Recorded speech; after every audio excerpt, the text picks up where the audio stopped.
Geraldo Rivera joins us on Friday. Hi. Geraldo, according nice to... new digs. Thank you very much. It cost us a fortune. According to the New York Post... Same couch? No. Different couch. You see this less thigh room. Right. We put new pleather on it. Nice. According to somebody close to the Trump camp, they said regarding Mr. Comey's testimony yesterday, it could not have gone better because everyone saw through Comey. They regard him as a liar and a leaker. Lordy. Liar, leaker, lordy. I agree. This certainly showed that James Comey is no saint. He's a Washington player. He was someone who got into the morass, the muck of it all, leaking strategically damning information about his boss. Survival? He's a Washington insider. He is revealed to be just another one of these players. And particularly when you remember that you got this 25-year-old kid, the reality winner, who's now facing 10 years in jail. She can't even make bail because she leaked this NSA document. And she wants to burn down the White House. Well, whatever she is, the fact of the matter is, how different is James Comey if he is leaking vital information? I mean, so damning about the president. To your point, Geraldo, you know, we're learning that there may be some steps that the attorney for the president can take at this point. They're kind of weighing their options. What should be on the short list of options in terms of dealing with James Comey? Well, certainly you've got to start a DOJ probe, Harris. You know, what about this leak? Was the leak itself illegal? Was this material? It certainly was highly sensitive.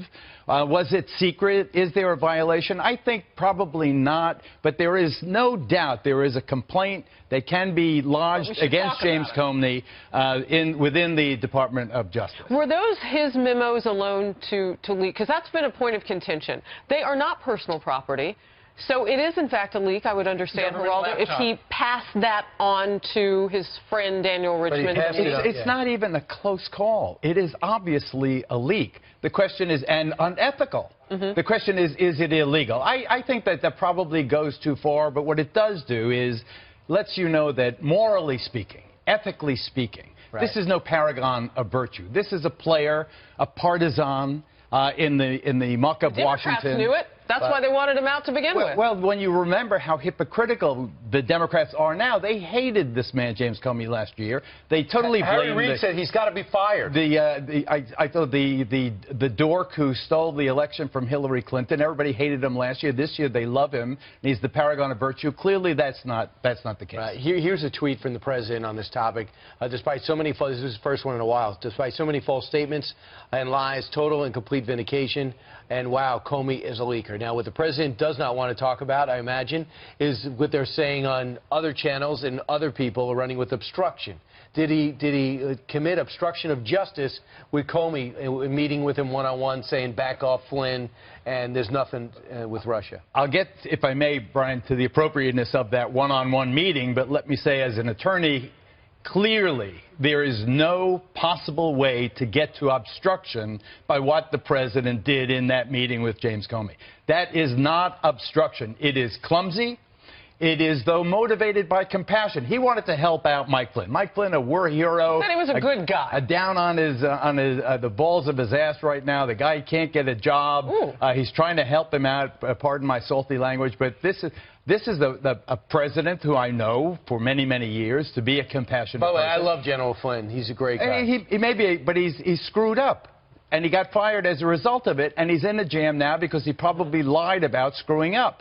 That's where this whole thing is going. It's not obstruction, but there's going to be people who go down because of perjury. Talking impeachment. What is the? I mean, well, Harris, I'm glad you brought it up. It went from 3% to 0% with Comey's testimony. There is no possible way that anything the President of the United States did, as described in this hearing yesterday, remotely comes close to a high crime or misdemeanor. Drop that impeachment talk right now. It just wastes the nation's time. There was no obstruction of justice. What if the National Intelligence Director says, yeah, he pulled me aside too? And what if Mike Rogers says he pulled me aside too? Is that a problem? It would be a problem for both of those gentlemen because they have testified under oath that that did not happen.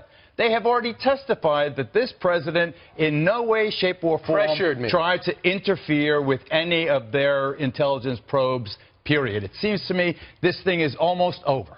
Here's what's going to happen, I believe. people like Mike Flynn, and I don't know who else was involved, certainly not the President of the United States, but people like Mike Flynn, anyone who lied to the feds is in a jam now. They're going to go after all the perjurers. And also, if indeed the President taped his conversations with Comey, and I am under the assumption that everything the President does is taped in one way, shape, or form, those tapes don't belong to the people doing the taping. They belong, because of where they were done, to the people of the United States of America. It's going to be the pursuit of those tapes. But if the President is correct, and look, here you had a situation where Marco Rubio, I thought, really had his greatest day as a senator. He was terrific. In the most important thing, they finally got to the point of all the things that have been leaked. And Comey having this open relationship with the New York Times. The one thing that they never leaked was the President of the United States is not under investigation. One thing. Duh. Everybody knew that. Duh. That's how you close your argument? And duh, ladies and gentlemen, I rest my case. But the President has to get more professional. We know. Geraldo, he needs Corey Lewandowski. and you need barbecue. Go down to the street.